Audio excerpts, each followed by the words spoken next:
Hello,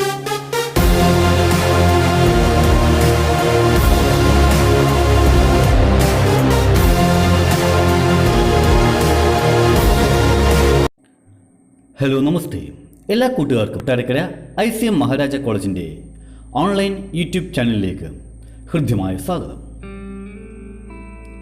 ഇന്നത്തെ ക്ലാസ്സിൽ നമ്മൾ BRF എന്ന സബ്ജക്റ്റിലെ ഇൻഷുറൻസ് എന്ന ചാപ്റ്ററിലെ classification of life insurance policy എന്ന ടോപ്പിക്കാണ് പഠിക്കാൻ പോകുന്നത്. ഇത് വളരെ പ്രധാനപ്പെട്ട ഏരിയയാണ്, ഒരല്പം ദൈർഘ്യമേറിയ ഏരിയയാണ്. അതുകൊണ്ട് തന്നെ ദയവായി നിങ്ങൾ ഇത് ഒന്നിലധികം തവണ കേൾക്കാനെ കൊണ്ട് ശ്രമിക്കുക. അതുപോലെ തന്നെ ഇവയുടെ നോട്ടുകൾ എഴുതിയെടുക്കാനെ കൊണ്ട് ശ്രമിക്കുക. Types of policies. പോളിസികളെ ക്ലാസിഫൈ ചെയ്തിരിക്കുന്നത്: ഒന്ന്, on the basis of duration of policies. രണ്ട്, on the basis of terms of insurance policies. മൂന്ന്, on the basis of endowment policy. നാല്, on the basis of premium payment. അഞ്ച്, on the basis of participation in profit. ആറ്, on the basis of number of persons assured. ഏഴ്, on the basis of methods of payment of policy amount. എട്ട്, other type of policy. ഇങ്ങനെ 8 തരത്തിലാണ് പോളിസികളെ നമ്മൾ classify ചെയ്തിരിക്കുന്നത്. നമുക്ക് ഓരോന്നും നോക്കാം. On the basis of duration of policy, പോളിസിയുടെ കാലാവധിക്ക് അനുസരിച്ച് whole life policy. Whole life policy എന്താണെന്ന് നോക്കാം. The policy where the premium is payable throughout the life of assured is known as whole life policy. അതായത് insurance എടുത്തേക്കുന്ന വ്യക്തി അയാളുടെ ജീവിതകാലം മുഴുവൻ പോളിസി എമൗണ്ടുകൾ അടച്ചുകൊണ്ടിരിക്കണമെങ്കിൽ അതിനെ ഹോൾ ലൈഫ് പോളിസി എന്ന് പറയും. It is useful to the dependent of the assured against his or her death and to provide for the payment of estate duty. Okay, അതായത് ഇതിന് ശേഷം ഈ ഇൻഷുർ എടുത്തേക്കുന്ന വ്യക്തി മരിച്ചതിന് ശേഷം ഇദ്ദേഹത്തിൻ്റെ തുക ആർക്കായിരിക്കും കിട്ടുക? ഇദ്ദേഹത്തിൻ്റെ ആശ്രിതർക്കായിട്ടുള്ള ആൾക്കാർക്കായിരിക്കും കിട്ടുക. അതുകൊണ്ട് തന്നെ ഹോൾ ലൈഫ് പോളിസിയുടെ ബെനിഫിഷ്യറി എപ്പോഴും ഈ ഇൻഷുറൻസ് എടുക്കുന്ന വ്യക്തിയെ ഡിപ്പെൻഡ് ചെയ്യുന്ന വ്യക്തിയായിരിക്കും. This is the cheapest policy because the premium rate is low. ഇത് ഏറ്റവും ചിലവ് കുറഞ്ഞ ഒരു പോളിസിയാണ്, കാരണം ഇതിൻ്റെ പ്രീമിയം റേറ്റ് വളരെ കുറവാണ്. രണ്ടാമത്തെയാണ് limited payment whole life policy. നോക്കാം എന്താണെന്ന്. The policy where the premium payable is limited to a certain period is known as limited payment whole life policy. Limited payment whole life പോളിസിയുടെ പ്രത്യേകതയാണ് premium കുറച്ച് നാളത്തേക്ക് അടച്ചിരുന്നാൽ മതി. പക്ഷേ നമ്മൾ ഇൻഷുറൻസ് പോളിസി എടുത്ത വ്യക്തി മരിച്ചതിന് ശേഷം മാത്രമേ ഈ തുക എന്ത് ചെയ്യത്തുള്ളൂ, കിട്ടുകയുള്ളൂ. അതിനെ പറഞ്ഞ പേരാണ് limited payment whole life policy. മൂന്നാമത്തെയാണ് കൺവേർട്ടബിൾ ഹോൾ ലൈഫ് പോളിസി. എന്താണ് കൺവേർട്ടബിൾ ഹോൾ ലൈഫ് പോളിസി നോക്കാം. The policy which is designed to convert a term assurance policy into the whole life or endowment assurance policy without having further medical examination of the assured is known as convertible whole life policy. Convertible whole life policy എന്താണെന്ന് നോക്കാം.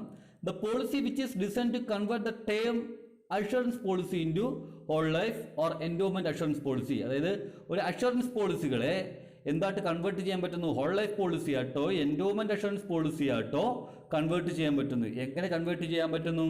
ഈ insurance എടുത്തേക്കുന്ന വ്യക്തിയുടെ medical examination ഒന്നും ചെയ്യാതെ convert ചെയ്യാൻ പറ്റുമെങ്കിൽ അതിനെ പറഞ്ഞ പേരാണ് കൺവേർട്ടബിൾ ഹോൾ ലൈഫ് പോളിസി. അതായത് നമ്മളിപ്പോൾ ഒരു 5 വർഷം അടയ്ക്കേണ്ടുന്ന ഒരു പോളിസിയാണ്. 5 വർഷം അടയ്ക്കേണ്ടുന്ന പോളിസിയെ നമ്മൾ എന്തായിട്ട് കൺവേർട്ട് ചെയ്തു? ഹോൾ ലൈഫ് പോളിസി ആട്ടോ എൻഡോമെന്റ് പോളിസി ആട്ടോ കൺവേർട്ട് ചെയ്തു. ഇങ്ങനെ കൺവേർട്ട് ചെയ്യുന്ന സമയത്ത് ഇൻഷുറൻസ് പോളിസി എടുക്കുന്ന വ്യക്തി എന്ത് ചെയ്യേണ്ട ആവശ്യമില്ല? മെഡിക്കൽ ടെസ്റ്റിങ്ങിന് വിധേയമാകേണ്ട ആവശ്യമില്ല. അങ്ങനെയുള്ളതിനെ പറഞ്ഞ പേരാണ് കൺവേർട്ടബിൾ ഹോൾ ലൈഫ് പോളിസി. അടുത്ത on the basis of terms insurance policy. Term insurance policy. ഒന്ന്, ടെമ്പററി അഷുറൻസ് പോളിസി നോക്കാം. The policy which is designed to cover the risk against life assured for a period of less than 2 years is known as temporary assurance policies. Okay, അതായത് 2 കൊല്ലത്തിനുള്ളിൽ കാലയളവിലുള്ള അല്ലെങ്കിൽ 2 കൊല്ലത്തിനകത്ത് ഉള്ളാകുന്ന റിസ്കുകൾക്ക് വേണ്ടി നമ്മൾ എടുക്കുന്ന insurance പോളിസികളെ പറഞ്ഞ പേരാണ് temporary assurance policy. The sum assured will be payable only if the event of life assured's death occurring within 2 years from the commencement of the policy. ഈ policy തുടങ്ങി 2 കൊല്ലത്തിനുള്ളിൽ ഈ വ്യക്തി മരിച്ചു പോയെങ്കിൽ മാത്രമേ ഈ പോളിസി എന്ത് ചെയ്തുള്ളൂ, കാശ് കിട്ടത്തുള്ളൂ, പോളിസിയുടെ കാശ് ഇയാളുടെ ഡിപ്പെൻഡൻറ്റ് കിട്ടത്തുള്ളൂ. സാധാരണഗതിയിലാണെങ്കിൽ ഇപ്പോൾ ഒരു 5 കൊല്ലത്തെ പോളിസി ആണെങ്കിൽ ഒന്നെങ്കിൽ 5 കൊല്ലത്തിനുള്ളിൽ മരിച്ചു പോകണം, അല്ലെങ്കിൽ 5 കൊല്ലം കഴിയണം. ഇതിൽ ഏതാണോ ആദ്യമേ വരുന്ന ആ സമയത്തായിരിക്കും നമുക്ക് എന്ത് കൊടുക്കാൻ പറ്റുക, പോളിസി എമൗണ്ട് കൊടുക്കാൻ പറ്റുക. പക്ഷേ ടെമ്പററി അഷുറൻസ് പോളിസിയുടെ പ്രത്യേകത ഇതാണ്, ഇത് 2 കൊല്ലത്തേക്കാണ് നമ്മൾ ഈ പോളിസി എടുക്കുന്നത്. 2 കൊല്ലത്തിനുള്ളിലാണ്, 2 കൊല്ലമാണ് അതിൻ്റെ മാക്സിമം കാലയളവ്. ഈ കാലയളവിനുള്ളിൽ ഈ വ്യക്തി മരിച്ചു പോയിരിക്കണം, എങ്കിൽ മാത്രമേ ഈ തുക നമുക്ക് കിട്ടത്തുള്ളൂ. A sum assured will be payable only in the event of life assured death occurring within the 2 years from the commencement of the policy. A single premium is required to be paid at the outset. എന്താണ്, ഒരൊറ്റ തവണ മാത്രം ഈ payment അടച്ചിരുന്നാൽ മതി. അടുത്താണ് renewable term policy. എന്താണ് renewable term policy എന്ന് നോക്കാം. The policy which is renewable at the end of the selected term for an additional term period without having to undergo a fresh medical examination is known as renewable term policy. Okay, അതായത് ഇപ്പം നമ്മളുടെ പോളിസിയുടെ നിശ്ചിതമായ ഒരു കാലയളവ് കഴിഞ്ഞിട്ട് വീണ്ടും ഇതിനെ നമ്മൾ എന്ത് ചെയ്യാണ്, പുതുക്കി വെക്കുകയാണ്. എങ്ങനെയാണ്, ഈ മെഡിക്കൽ എക്സാമിനേഷൻ ഒന്നും വേണ്ടാതെ വീണ്ടും ഇതിൻ്റെ കാലയളവ് ദീർഘിപ്പിക്കുകയാണെങ്കിൽ അത്തരത്തിലുള്ള പോളിസികളെ പറയുന്ന പേരാണ് renewable term policy. Under this type of policy premiums are usually quoted according to the age attained at the time of renewal. ഈ റിന്യൂവലിൻ്റെ സമയത്ത് എത്രത്തോളം പ്രായമായി എന്നുള്ളതിനെ ആശ്രയിച്ചിട്ടായിരിക്കും ഈ റിന്യൂവബിൾ ടേം പോളിസികൾ നമ്മൾ നൽകുക. അടുത്താണ് convertible term policy. The term policy which has an option to convert it into whole life or endowment policy at any time during the specified term expects the last 2 years. എന്താണ് convertible term policy നോക്കാം. The term policy which has an option to convert it into whole life or endowment policy at the time of during the specified time expected the last 2 years. Expect the last 2 years. Okay, അതായത് ഈ ഒരു പോളിസിയുടെ ഏറ്റവും അവസാനത്തെ 2 കൊല്ലമല്ലാതെ അതിന് മുമ്പ് എപ്പോൾ വേണമെങ്കിലും നമുക്ക് മാറ്റാൻ, ഹോൾ ലൈഫ് പോളിസി ആട്ടോ എൻഡോമെന്റ് പോളിസി ആട്ടോ മാറ്റാൻ പറ്റുന്ന പോളിസികളെ പറയുന്ന പേരാണ് കൺവേർട്ടബിൾ ടേം പോളിസി. അതായത് ഇപ്പോൾ 5 കൊല്ലത്തേക്കുള്ളൊരു പോളിസിയാണ്. അപ്പോൾ ആദ്യത്തെ 3 കൊല്ലത്തിനുള്ളിൽ ഇതിനെ എന്തായിട്ട് മാറ്റാം, ഹോൾ ലൈഫ് പോളിസിയോ എൻഡോമെന്റ് പോളിസിയോ ആയിട്ട് കൺവേർട്ട് ചെയ്തെടുക്കാൻ പറ്റുമെങ്കിൽ അത്തരത്തിലുള്ള പോളിസികളെ പറയുന്ന പേരാണ് കൺവേർട്ടബിൾ ടേം പോളിസീസ്. അടുത്ത on the basis of endowment policies. Endowment പോളിസികൾ നോക്കാം. Pure endowment policy. Under pure endowment policy the sum assured is payable on the policy holder surviving to the maturity date. The sum assured is payable in the event of the death within the terms of policy. The basic aim of this policy is not only providing protection against the risk of death but also encouraging investments. ശരിക്കും നമ്മൾ സാധാരണയിൽ എടുക്കുന്ന പോളിസികളൊന്നാണ് ഈ pure endowment policy. അതായത് ഒരു നിശ്ചിത കാലയളവും മെച്യൂരിറ്റിക്ക് ശേഷം നമുക്ക് അടച്ചേക്കുന്ന തുക തിരിച്ചു കിട്ടും. ഓക്കെ, അപ്പം ഈ കാലയളവിനുള്ളിലോ അല്ലെങ്കിൽ എന്താണ് ഈ പറയുന്ന ഒരു നിശ്ചിത സമയത്തിനുള്ളിലുള്ള മരണമോ കഴിയുമ്പോഴായിരിക്കും നമുക്ക് കാശുകൾ കിട്ടുക. അപ്പോൾ ഇത് ശരിക്കും പറഞ്ഞാൽ ഒരു പ്രൊട്ടക്ഷൻ മാത്രമല്ല തരുന്നത്, ഇതൊരു ഇൻവെസ്റ്റ്മെൻറ്റ് കൂടി ആണ്. കാരണം നമുക്ക് കാശ് എന്ത് ചെയ്യും, തിരിച്ചു കിട്ടും. അടുത്താണ് ordinary endowment policy. The policy in which sum assured is payable to the policy holder for a specific term of years either on the assured death or his survival of the stipulated term till the maturity date is known as ordinary endowment policy. This provides fund for the family provisions and investment. Okay, ഇത് നമ്മൾ നേരത്തെ പറഞ്ഞിരിക്കുന്നതുകൊണ്ടാണ് ഒരു നിശ്ചിത കാലയളവിലേക്കാണ് ഇത് കൊടുത്തേക്കുന്നത്. അപ്പോൾ അത്രയും കാലത്തേക്കുള്ള പോളിസികളെ പറയുന്ന പേരാണ് എന്താ, ordinary endowment policy. Okay, then ഇതിനകത്തുണ്ടാകുന്ന പ്രത്യേകത എന്ന് വെച്ചാൽ ഫാമിലിക്ക് കൂടി ഇതിനകത്ത് കവറേജ് ഉണ്ടാവും. അടുത്ത joint endowment policy. The policy which is design to cover risk on 2 or more lives under a single policy is called joint endowment policy. ഒന്നോ അതിലധികമോ വ്യക്തികൾക്ക് കൂടി നമ്മൾ ഇൻഷുറൻസ് എടുക്കുകയാണെങ്കിൽ അതിനെ പറയുന്ന പേരാണ് joint endowment policy. This policy is useful to partners of a firm and for a husband and wife in a family. ഇത് സാധാരണ എല്ലാവർക്കായിരിക്കും ഒരു പാർട്ട്ണർഷിപ്പിനകത്തുള്ള പാർട്ട്നേഴ്സിനകത്തോ അല്ലെങ്കിൽ ഭാര്യയ്ക്കും ഭർത്താവിനും കൂടി ആയിരിക്കും ഈ ജോയിന്റ് എൻഡോമെന്റ് പോളിസികൾ എടുക്കുക സാധാരണഗതി. അടുത്തത് ഡബിൾ എൻഡോമെന്റ് പോളിസി. എന്താണ് ഡബിൾ എൻഡോമെന്റ് പോളിസി എന്ന് നോക്കാം. The policy in which the insurer agrees to pay the assured double the amount of insured sum on the expiry of the term or on the death of assured whichever is earlier is called double endowment policy.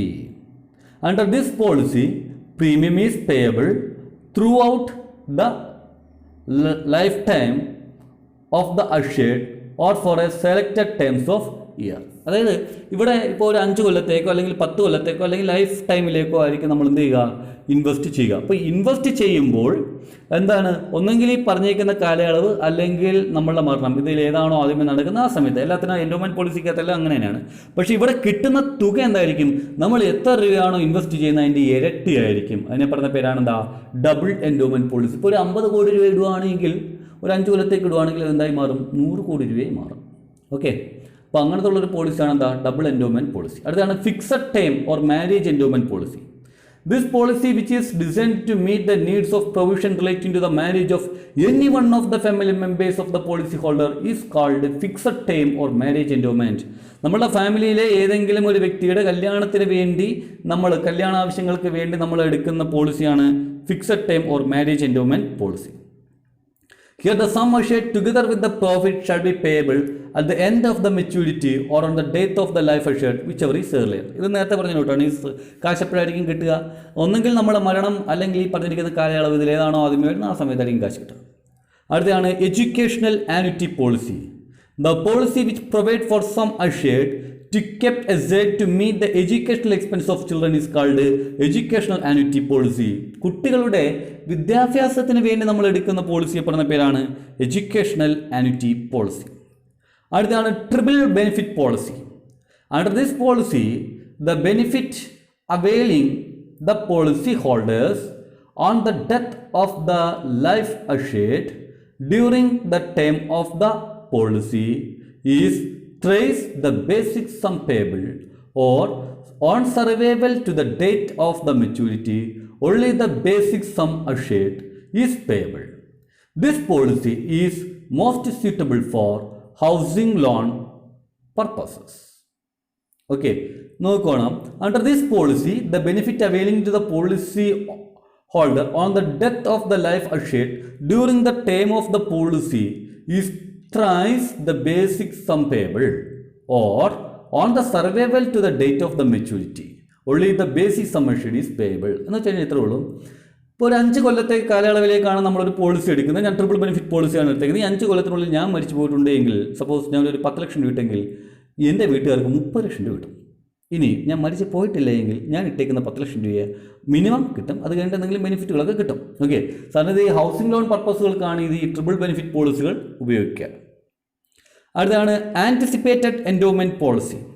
Under this policy the some assured will be payable on the basis of the half of the sum assured paid before the death of the policy holder and balance of the sum assured is payable at the end of the maturity date.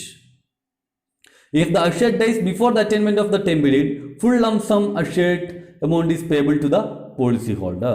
Okay, ഇതിനകത്ത് പറഞ്ഞിരിക്കുന്ന ഇതാണ്, under this policy the sum assured will payable on the basis of half of the sum assured paid before the death of the policy holder.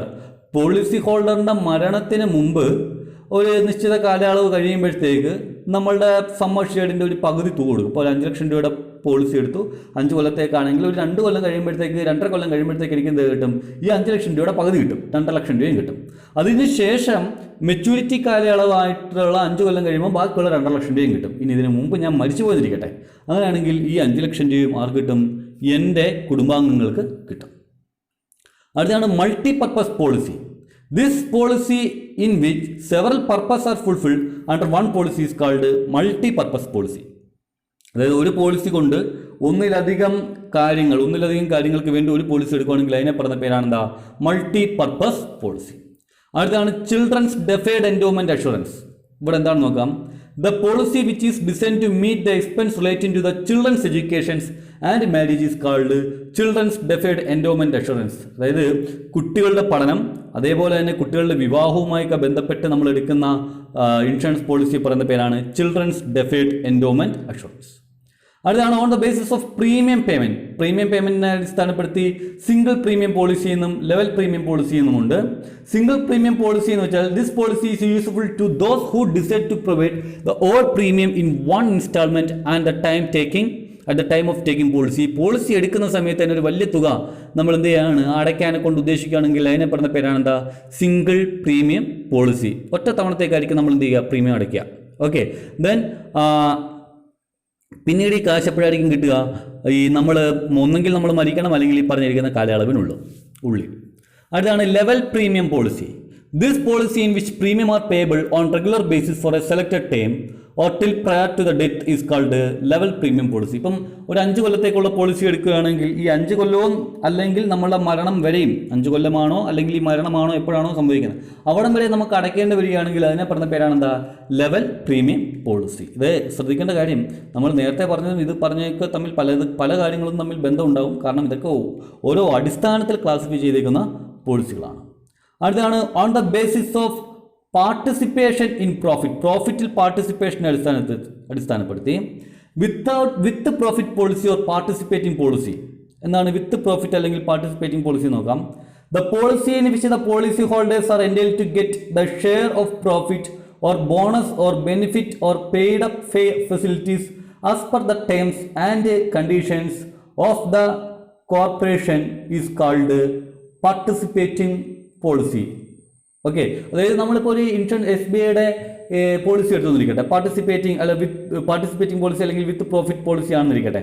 അങ്ങനെയാണെങ്കിൽ നമ്മൾ ഇട്ടേക്കുന്ന കാശ് മാത്രമല്ല കമ്പനിയുടെ ലാഭത്തിൻ്റെ അല്ലെങ്കിൽ ഇതിനകത്തുനിന്ന് ഇൻവെസ്റ്റ് ചെയ്യുമ്പോൾ കിട്ടിയേക്കുന്ന ബോണസിൻ്റെയോ ബെനിഫിറ്റിൻ്റെയോ ഒരു പോർഷൻ കൂടി നമുക്ക് കിട്ടും. Under this scheme the policy holder will get the sum assured with profit at the end of maturity or the event of the death whichever is earlier. ഈ സമയത്ത് നമുക്ക് എന്തായാലും കിട്ടുക, നമ്മൾ അടച്ചേക്കുന്ന തുക മാത്രമല്ല ഈ കമ്പനികളുടെ ലാഭത്തിൻ്റെ ഒരു വിഹിതം കൂടി നമുക്ക് കിട്ടും. Without profit policy or non participating policy എന്താണെന്ന് നോക്കാം. The policy in which the sum assured will become payable without any paid up facilities to the insured at the end of the term or the death of assured is known as non participating policy. അതായത് ഇത്തരത്തിലുള്ള ബെനിഫിറ്റുകളൊന്നും കിട്ടാതെ കമ്പനിയുടെ ലാഭത്തിൻ്റെ വിഹിതങ്ങളൊന്നും കിട്ടാത്ത പോളിസികളെ പറയുന്ന പേരാണ് without profit policy അല്ലെങ്കിൽ non participating policy. അടുത്താണ് on the basis of participation in profit. നമ്മൾ ഓൾറെഡി പറഞ്ഞതാണ്. ഇനി അടുത്താണ് on the basis of number of persons assured. എത്രത്തോളം വ്യക്തികൾക്ക് വേണ്ടി എടുത്തിട്ടുള്ളതാണ്, എത്ര വ്യക്തികൾക്ക് എടുത്തേക്കുന്ന വ്യക്തികൾക്കനുസരിച്ചിട്ട് നമ്മൾ പോളിസികളെ ക്ലാസിഫൈ ചെയ്തേക്കുന്നു. നോക്കാം എന്തൊക്കെയാണെന്ന്. ഒന്ന് സിംഗിൾ ലൈഫ് പോളിസി. നോക്കാം എന്താ സിംഗിൾ ലൈഫ് പോളിസി എന്ന്. The policy which cover the risk of one individual is called single life policy. ഏതെങ്കിലും ഒരു ഒറ്റ ഇൻഡിവിജ്വലിന് വേണ്ടി ഒരു ഇൻഡിവിജ്വലിൻ്റെ ലൈഫിന് വേണ്ടി മാത്രം എടുക്കുന്ന പോളിസിയെ പറഞ്ഞ പേരാണ് single life policy. Okay, this policy may be issued once on life or one on an others life. ഏതെങ്കിലും ഒരു വ്യക്തിയുടെ ലൈഫിന് വേണ്ടി മാത്രമായിരിക്കും നമ്മളുടെ ലൈഫിന് വേണ്ടിയോ അല്ലെങ്കിൽ നമ്മൾ മറ്റേതെങ്കിലും ഒരു വ്യക്തിയുടെ ലൈഫിന് വേണ്ടിയായിരിക്കും ഈ സിംഗിൾ ലൈഫ് പോളിസി എടുക്കുക. അടുത്തത് multi life policy. Multi life policy may be joint life policy and last survivorship policy. Joint life policy covers the risk of more than 2 individuals. ഒന്നിലധികം വ്യക്തികൾക്ക് നമ്മൾ എടുക്കുന്ന പോളിസിയെ പറയുന്ന പേരാണ് മൾട്ടി ലൈഫ് പോളിസി അല്ലെങ്കിൽ joint life policy. The sum assured is payable at the time of maturity or the event of the death of the first assured whichever is earlier. ഇതിനകത്ത് ഏതെങ്കിലും ഒരു വ്യക്തി മരിക്കുകയോ അല്ലെങ്കിൽ ഈ പീരീഡ് കാലയളവ് കഴിയുകയോ ചെയ്യുകയോ ഇതിലേതാണോ ആദ്യമേ വരുന്ന ആ സമയത്തായിരിക്കും ഈ തുക കിട്ടുക. സാധാരണ പാർട്ണർഷിപ്പ് ബിസിനസ്സിനായിട്ടായിരിക്കും ഇത് എടുക്കുക. Under last surveyor policy, the sum assured is payable at the death of the last assured or on the attaining of selected time whichever is earlier. ഇനി ലാസ്റ്റ് അസേർഡ് പോളിസി ആണെങ്കിലോ ഏറ്റവും അവസാനമുള്ള വ്യക്തി മരിക്കുമ്പോഴായിരിക്കും ഈ തുക നമുക്ക് കിട്ടുക. അപ്പോൾ ഫസ്റ്റ് അഷേർഡ് പോളിസി ആണെങ്കിൽ ഏറ്റവും ആദ്യത്തെ വ്യക്തി മരിച്ചാൽ തന്നെ നമുക്ക് പോളിസി തുക കിട്ടും. ലാസ്റ്റ് അഷേർഡ് ആണെങ്കിൽ ഏറ്റവും അവസാനത്തെ വ്യക്തി മരിക്കുമ്പോൾ. ഇത് രണ്ടും ആരും മരിച്ചിട്ടില്ല എങ്കിൽ ഈ പറയുന്ന കാലയളവ് കഴിയുമ്പോഴത്തേക്ക് നമുക്ക് ഈ പോളിസി തുക കിട്ടും. അത്തരത്തിലുള്ള പോളിസി പറയുന്ന പേരാണ് മൾട്ടി ലൈഫ് പോളിസി. ഇനി അടുത്തതാണ് on the basis of methods of payment of policy amount. Policy എമൗണ്ടുകൾ പേ ഓഫ് ചെയ്യുന്നതിൻ്റെ അടിസ്ഥാനത്തിൽ. The following are the policies to be issued on the basis of methods of payment of policy amount. Policy എമൗണ്ടിനെ ആശ്രയിച്ചിട്ട് pay off ചെയ്യുന്ന പോളിസികൾ താഴെ പറയുന്നതാണ്. ഒന്ന് lump sum policy. The policy in which the sum assured is payable in a lump sum. Lump sum എന്ന് വെച്ച് കഴിഞ്ഞാൽ ഒന്നിച്ച് to the policy holder at the end of the maturity date or on the assured's death whichever is earlier is known as lump sum policy. അതായത് നമ്മളിപ്പോൾ ഞാനിപ്പോൾ ഒരു 1 ലക്ഷം രൂപ 2 ലക്ഷം രൂപ വീതം ഞാൻ പോളിസിയിൽ അടച്ചു. ഈ അടച്ചേക്കുന്ന തുകകളെല്ലാം കൂടെ ഒന്നിച്ച് കിട്ടുവാണ്. എപ്പോഴാണ്? ഒന്നുകിൽ ഞാൻ മരിക്കണം, അല്ലെങ്കിൽ ഈ പറഞ്ഞിരിക്കുന്ന കാലയളവ് കഴിയണം. അങ്ങനെയാണെങ്കിൽ അത്തരത്തിലുള്ള പോളിസികളെ പറഞ്ഞ പേരാണ് എന്താ? Lump sum policy. അടുത്താണ് annuity policy. The policy in which insured amount is payable to the assured by periodical instalment for a selected period of time or till the date of assured is known as annuity policy. ഇനി അടച്ചേക്കുന്ന തുകകളൊക്കെ അടച്ചതിന് ശേഷം ഒരു നിശ്ചിത കാലയളവിന് ശേഷം പീരിയോഡിക്കലായിട്ട് ഓരോ വർഷം കൂടുമ്പോൾ നമുക്ക് തരുവാണ്. ഒന്നിച്ച് തരാതെ ഘട്ടം ഘട്ടമായിട്ട് തരുവാണെങ്കിൽ അതിനെ പറഞ്ഞ പേരാണെന്താ? Annuity policy. അടുത്തത് അതർ ടൈപ്പ് ഓഫ് പോളിസീസ്. മറ്റു തരത്തിലുള്ള പോളിസി. ഒന്ന് money back policy. The policy which provide money back at regular intervals before the policy expire is known as money back policy. അതായത് നമ്മളൊരു പോളിസി എടുത്തിട്ട് നിശ്ചിത കാലയളവ് കഴിയുമ്പോഴത്തേക്ക് നിശ്ചിത കാലയളവിനുള്ളിൽ കുറച്ച് തുക തിരിച്ചു കിട്ടുവാണെങ്കിൽ അതിനെ പറഞ്ഞ പേരാണെന്താ? Money back policy. അടുത്താണ് sinking fund policy. Sinking fund policy is usually taken in order to provide the payment of liability or replacement of an asset. ഒരു അസെറ്റ് റീപ്ലേസ് ചെയ്യുന്നതിന് വേണ്ടി അല്ലെങ്കിൽ ഒരു ലയബിലിറ്റി പേ ഓഫ് ചെയ്യുന്നതിന് വേണ്ടി നമ്മൾ എടുക്കുന്ന പോളിസി പറഞ്ഞ പേരാണെന്താ? Sinking fund policy. അടുത്താണ് key man insurance policy. It is an insurance taken by a company on the life of important employees called key man of the company. കമ്പനിയുടെ ഏറ്റവും തന്ത്രപ്രധാനമായ വ്യക്തിയെ പറഞ്ഞ പേരാണ് കീമാൻ. അദ്ദേഹത്തിൻ്റെ മരണവുമായി ബന്ധപ്പെട്ട് ഏതെങ്കിലും തരത്തിലുള്ള സാമ്പത്തിക നഷ്ടങ്ങൾ ഉണ്ടാവുകയാണെങ്കിൽ ആ നഷ്ടം ലഘൂകരിക്കുന്നതിന് വേണ്ടിയാണ് നമ്മൾ കീമാൻ ഇൻഷുറൻസുകൾ എടുക്കുന്നത്. ഓക്കെ, ഈ കീമാൻ ആരായിരിക്കാം? എന്തെങ്കിലും എക്സ്പെർട്ടോ അല്ലെങ്കിൽ ടെക്നോക്രാറ്റോ അല്ലെങ്കിൽ ഡയറക്ടറോ അല്ലെങ്കിൽ ഷെയർ ഹോൾഡറോ ഒക്കെ ആകാം. അപ്പം വളരെ ദൈർഘ്യമേറിയ ഒരു ഏരിയയാണ് ഇത്. വളരെ വേഗത്തിലാണ് നമ്മൾ പറഞ്ഞു പോയത്. നിങ്ങൾ ദയവായി ഇത് ഒന്നിലധികം തവണ കേൾക്കുക. കഴിവിൻ്റെ പരമാവധി ഒരു 3 തവണയെങ്കിലും പരിപൂർണമായും കേൾക്കുക. അങ്ങനെ കേട്ടതിന് ശേഷം ഇവയുടെ നോട്ടുകളൊക്കെ എഴുതുക.